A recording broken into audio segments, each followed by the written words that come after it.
Buen día, Eric. Buenas tardes. A nosotros nos tocó trabajar sobre el procedimiento abreviado en el examen final parcial. José, ¿cómo ¿Qué estás? tal? Mucho gusto, Jorge. Alec.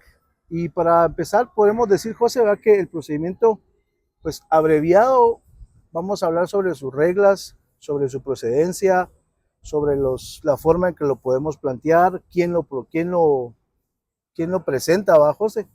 Y para comenzar, podemos decir que el procedimiento abreviado es un juicio especial, un mecanismo de simplificación procesal. Está regulado en nuestro Código Procesal Penal, el artículo 464 al 466, y su finalidad, José, o su finalidad principal es resolver de manera más rápida una situación jurídica del imputado, evitando llegar a la fase de debate oral pública, pero únicamente cuando se cumplen determinados requisitos establecidos por la ley.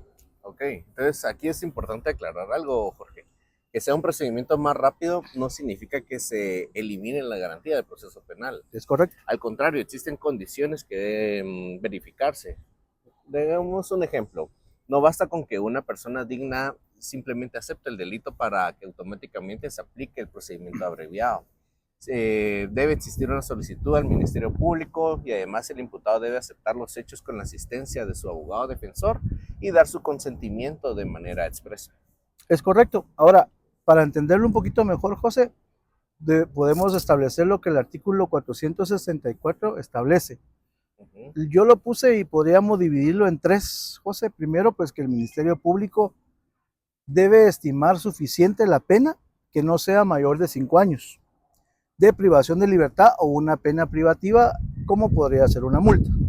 Tal vez como el segundo punto que podríamos establecer en el artículo 464 también, José, es que el imputado debe admitir el hecho que aparece dentro de lo que se le está acusando, bajos, y reconocer su participación.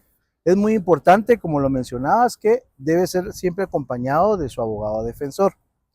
Y tal vez como un tercer punto, podríamos decir tanto el imputado como su abogado defensor deben consentir expresamente que el caso se transmite mediante este procedimiento. Ellos lo deben aceptar.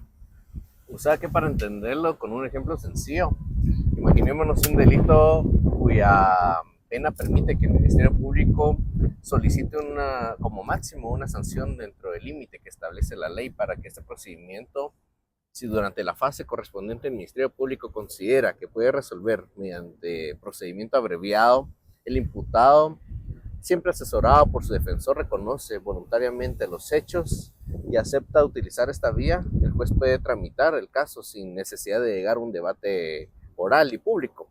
¿Verdad, Jorge? Esto quiere decir que se busca una solución anticipada del proceso, pero respetando los requisitos legales. ¿O Sí, no es así?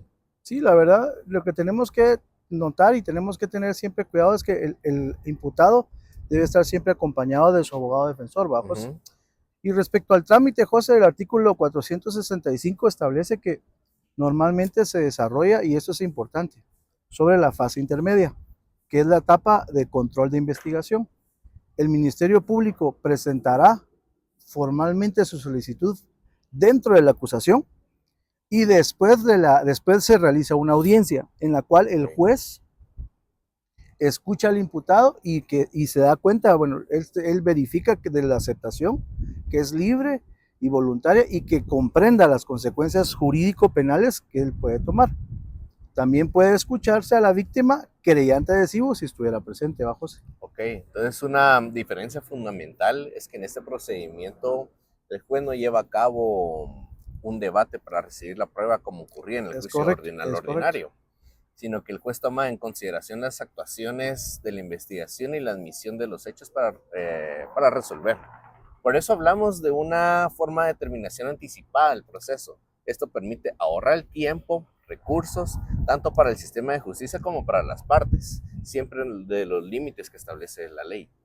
Sí, es importante lo que hacías la diferencia, José, que aquí es más que todo que ellos reconozcan y que el juez no solo va a decidir porque sí, José. O sea, otro punto importante que tenemos que notar de este procedimiento, José, es el beneficio. Los beneficios es que, de acuerdo con el material que estamos utilizando, el Ministerio Público puede solicitar una reducción de la pena hasta un tercio de la penalidad, hasta de delitos dolosos y hasta la mitad de la mínima en delitos culposos.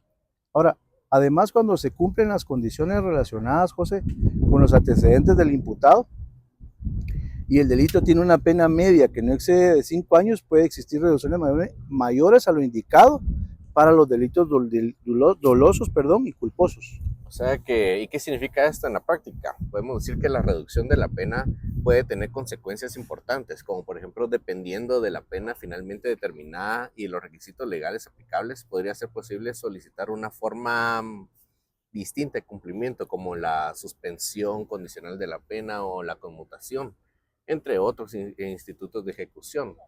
Por eso el procedimiento abreviado no solamente busca terminar antes el proceso, sino que también puede producir consecuencias favorables para el imputado que decide aceptar los hechos bajo las condiciones legales. Sí, es importante, y es lo que nos hablaba el licenciado al final del curso, ¿no? La importancia de eso, pero también es importante, José, que también existen ciertos límites que no debemos pasar por alto. Por ejemplo, existen límites para el juez. Uno de ellos es el principio de congruencia, que si dicta sentencia condenatoria no puede imponer una pena mayor a la solicitada por el Ministerio Público. Y otro aspecto que muchas veces se pasa por alto, que el imputado acepte los hechos, no significa que el juez esté obligado automáticamente a condenarlo. Exactamente, entonces el juez todavía debe analizar el caso.